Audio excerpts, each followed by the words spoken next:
it is also the year of the snake, which then connects with the Orphic egg image. And you brought up Rosicrucians, the symbol, when talking about that, the Masonic ritual. Yes. You know, and the theory is some people believe they created the Georgia Guidestones. Oh, that's interesting. I actually wasn't aware of that myself. And so that's not confirmed, but that is one of the theories about who made them. And yes, because the Georgia Guidestones are a mystery in that way. Is like we don't really know. We have some ideas, right, or something like that. They don't exist anymore. But. They don't exist anymore. And for those who don't know, the Guidestones were blown up. Some people think they were exploded by a bomb. Other people think God did it. Other people think just lightning did it. I don't know what happened. There's video. I happened to be at the Guidestones just a month or two before they blew up for the first time. That's interesting. Did you see the images of the top of the Georgia Guidestones? One of the last things that we got before they were blown up, one of the top stones was covered in blood. Something was dragged to the top of the Georgia Guidestones and then killed. Yo, I happened to be at the Guidestones on the day that the man was cleaning them, like his job, right? So he's there with a power washer and bleach. And I'm like, oh, this is a perfect person to interview. I'm like, so people sacrifice animals here often? He's like, all the time. Wow. He's like, people come here and ask me for ladders to climb to the top to, you know, cut the necks of chickens and stuff. He'll go there and find bones scattered along, or used to, all this stuff. The people in the town weren't really big fans of it because it's a mostly Christian area.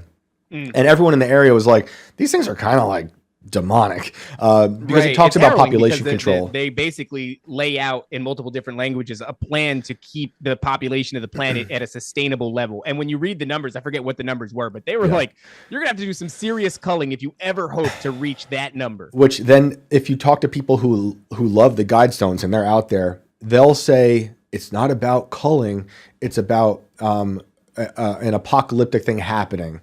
Right. And then, but they're weird. Like I talked to the guy who collected the debris from the Guidestones, and he was weird. He was into population control. He was into population control, 100%. He was all about scarcity, weird stuff. So, but I'm saying all that because you were talking about order out of chaos. We're connecting dots, year of the snake, and like we're in a new year, very obviously symbolic of the egg again, this fresh start, rebirth, the Trump inauguration. But I'm looking back at 2024, thinking about what Easter eggs are we thinking of from that year. And I'm thinking of Apophis, the god of chaos.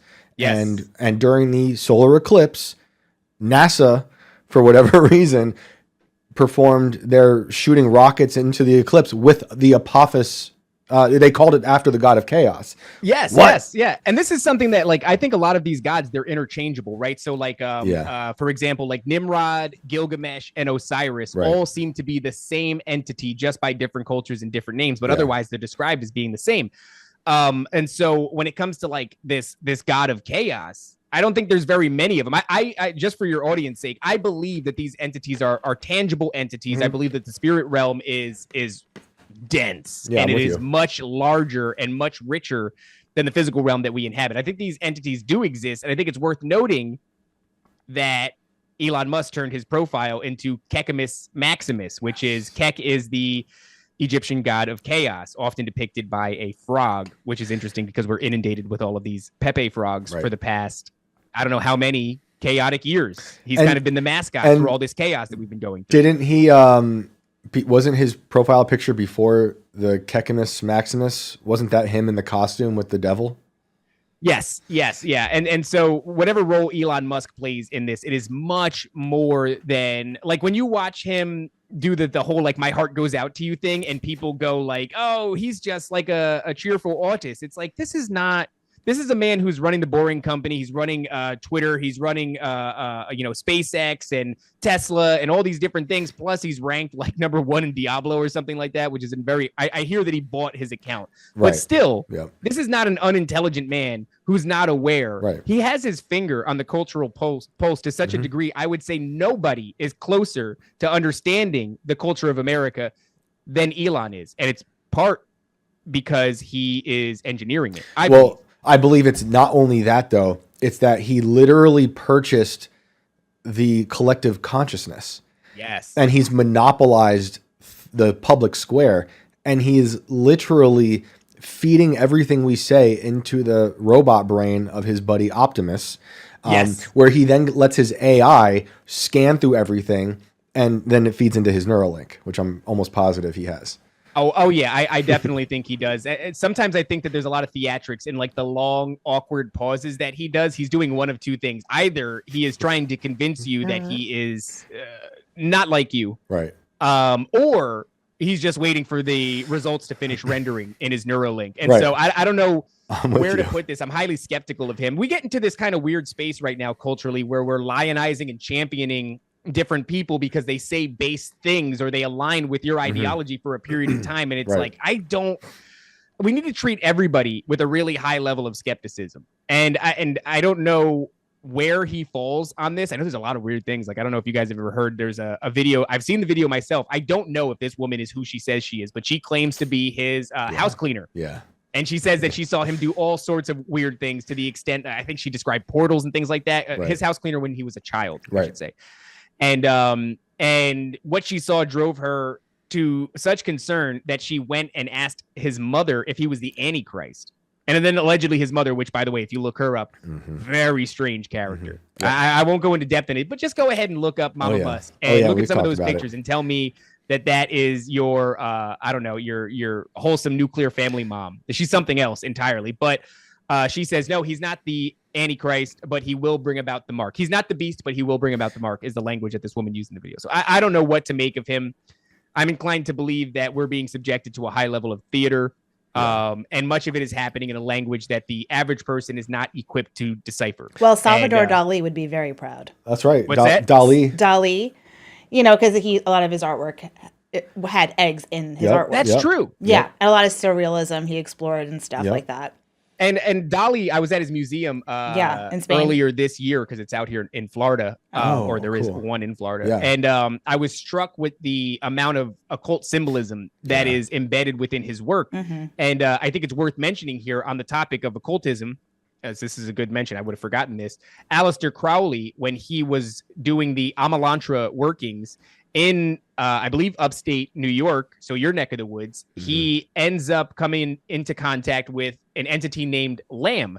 What's worth mentioning about Lamb is that Aleister Crowley drew a picture of him, and he bears striking resemblance to your modern-day depiction of an alien gray. In fact, I would say he was the first instance of anything that resembled an alien gray in the cultural zeitgeist. And then from there, a bunch of fascinating things happened. But he's quoted, there's no way to verify this, so it's kind of just Aleister Crowley lore, as giving Crowley a cryptic revelation in his parting words. And that revelation was, it's all in the egg. Oh, wow. Right. Nice. Right. Wait, so very strange. To continue going deeper into connecting dots, I forget if it was with Lamb or another entity that Crowley supposedly talked to, but the anniversary of him talking to that demon, whichever one it was also the same day that NASA sent the rockets into the solar eclipse. Yes. And like, look, I know this is how I talk at like, you know, birthday parties for my kids' friends. How does it go over for you when you do that? It depends on the people. It depends. Okay. But like I get, sometimes you get looks and you're like, and I'm just like, you have lived through the last 5 years of complete pandemonium. Yeah. Anything's literally possible, and like, so we started off talking about the bird flu and the eggs, and I'm thinking a lot about COVID and how crazy that was, lockdowns. Right now in this country, farmers are being forced to cull so many chickens. It's like a sacrifice. And by law, they have to, which reminded me about the crazy sacrifices made, the culls during COVID. I think it was ferrets in Sweden. They just massacred millions, and it got so bad that the bodies kept rising up to the surface, and they didn't know what to do, and they were afraid that they had COVID. So they were super freaked out. They did it to dogs in Australia, I believe, where there was some type of pound, and people wanted to save the dogs during lockdown. And Australia, not surprising to anyone who paid attention, said, no, we're going to kill them instead. I mean, it's insane. So all that's to say, everyone's crazy, Yes. And we might sound crazy. I'm sure. I know I do to people at, these birthday parties where I'm telling people about alien cults trying to clone you. But it's true. They're out there trying to do it. They've been trying to clone you forever.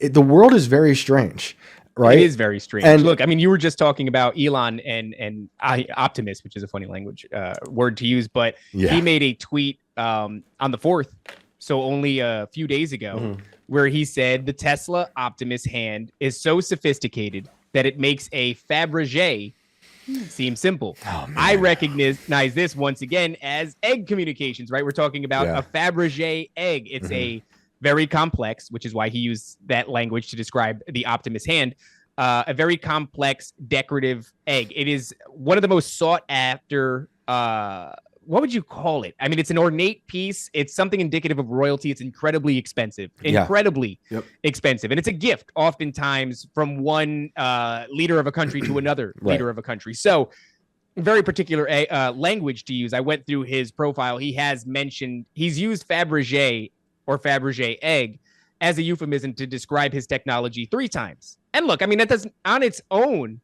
isolated, that is not a damning moment in the dialogue of Elon Musk.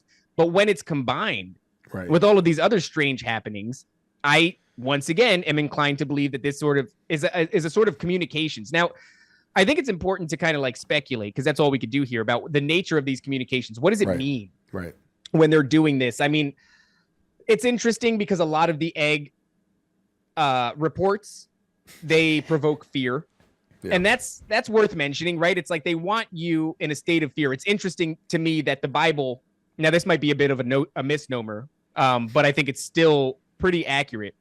They say that the Bible says, fear not, 365 times. God does not want you to be afraid. God doesn't use fear to manipulate you. God also doesn't use sacrifice anymore. That was done with Jesus Christ. That's right. So you're talking about the sacrifice of all these chickens or all these different herds of animals that they're culling, in one, not a factory farming situation, but you know what I mean? Like a food processing situation. We also had that happen during COVID. Food processing plants were just burning to the ground. That's right. It was very strange.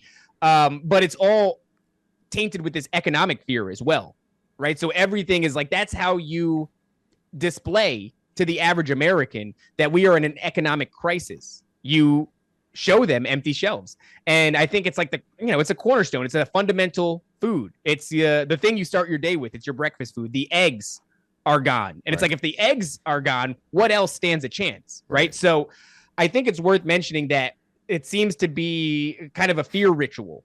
But I think it's multifaceted, right? It's not just about sacrificing animals. It's not just about making everybody in a constant low vibrational state of fear, but it's also, I think, communications. I think this is how they get really big moments or pictures across. And so I started to, during this process, see how I can, because it's confirmation bias, right? I'm like, I think this has something to do with Donald Trump in one way or another. And how can I bolster that? And so admittedly, I went on a confirmation biased mission.